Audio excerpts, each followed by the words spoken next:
Hi everyone, I'm Rincey and this is Rincey Reads. Today I'm going to be doing a review on An Untamed Stated by Roxane Gay. This book is pretty new. It came out in May of 2014, I believe. A significant portion of the book takes place in Haiti when a woman named Muriel is kidnapped in front of her father's home. Muriel is married and has a son and is visiting her parents while in Haiti, and her father is a very big deal in Haiti. He's very rich. He runs his own construction company and has made a significant amount of money. So Muriel is kidnapped and held for ransom, and the kidnappers are demanding, I believe, $1 million for her return. But her father doesn't want to pay the ransom because he doesn't really want to negotiate with kidnappers, because he believes if he just hands over their money right away, other people in his family would be at risk of being kidnapped, so that way they could get more money out of him. But her husband is very much not okay with that and very much wants to just pay the money, so he's trying to figure out a way to see if he can,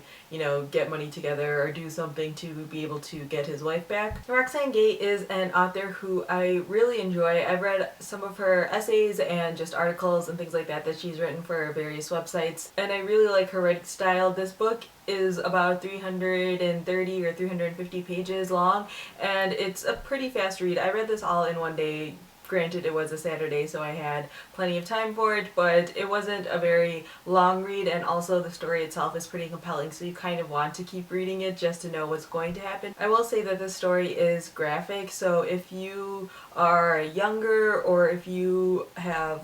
trigger warnings in terms of abuse and assault and things like that, this would be a book that I would caution you not to read, because Muriel is kidnapped and her kidnappers do a lot of really graphic things to her during that time period to convince both Muriel to sort of surrender to them, as well as to convince her father to be able to give the money. In general, I really enjoyed this book. This book is broken up into sections, and I have to say that the first part of the book was probably the least interesting part to me. I really think that the second parts of the book were significantly more interesting, at least for me, to read, because I think that the aspects of dealing with horrible situations are more interesting for me as a reader than the horrible situations themselves. I think that people who have to go through really traumatic situations have to deal with a lot afterwards, and there's this sort of post-traumatic stress that they have to deal with because there is this just really horrible experience that they deal with, and then there's also this experience of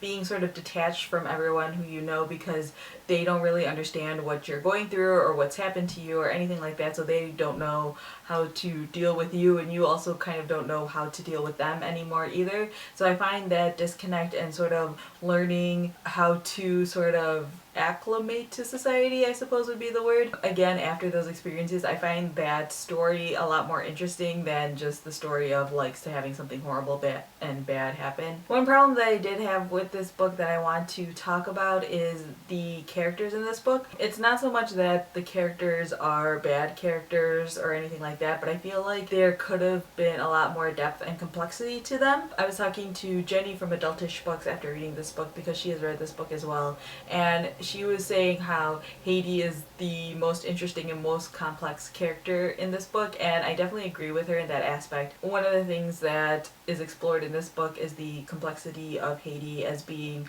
seen by non-Haitians as either a really poor place or a really violent place, but people who are from Haiti really love it and know that it can be so much more than that, and it's really complex, but they also sort of hate it as well, or know the dark sides of it as well, and they just don't like it when that's the only thing that's talked about, so they have this complex relationship with it, and they talk about that quite a bit in this story, which was really interesting. I feel like the characters in the story don't have the same complexities. I think the only character that was really given a lot of depth was Lorraine, who is Muriel's mother-in-law. I think her mother-in-law was given the best complexities, because you see the good and bad in her, and you don't really see it quite as much in any of the other characters, even though I feel like there was an opportunity for that to happen, but it wasn't taken, so I had to dock this story a little bit for that. Also, I think this was a really interesting book to be reading at this time, because right before I started reading this book, there was a lot of discussion happening in the book world about trigger warnings,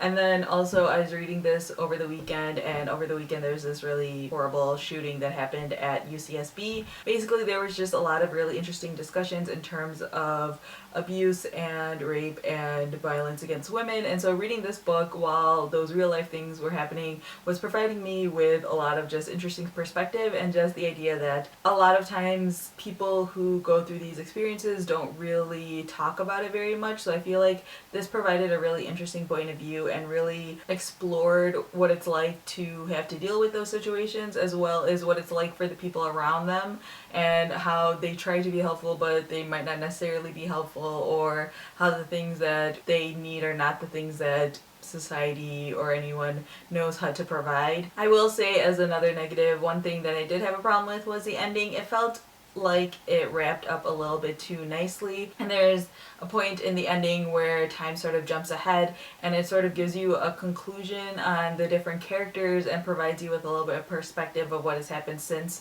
the event, and I wasn't really happy with that. I really hate it when stories do these sort of time jumps because I feel like it's not necessary. That sort of resolution feels forced, and it feels like they're only doing that so that way readers can feel like satisfied. And I feel like with books like these that deal with topics that are really difficult or really complex, it's sometimes better to feel unsatisfied because life often leaves you feeling that way. And so I wasn't super crazy about the ending, but I feel like the middle section really made me love this book so much that I didn't dock it quite as much for the ending. In the end, I gave this book a 4 out of 5 stars, and I did put it on my favorite shelf because I think this is a really good book and it raises a lot of questions, and I feel like I'm still thinking about it even though I finished this days ago. And I definitely highly recommend this book, and I feel like Roxane Gay is going to be an author that I follow and buy a lot of her books as they come out. So yeah, those are my thoughts on An Untamed Stated by Roxane Gay. I apologize because I know that review wasn't the most cohesive,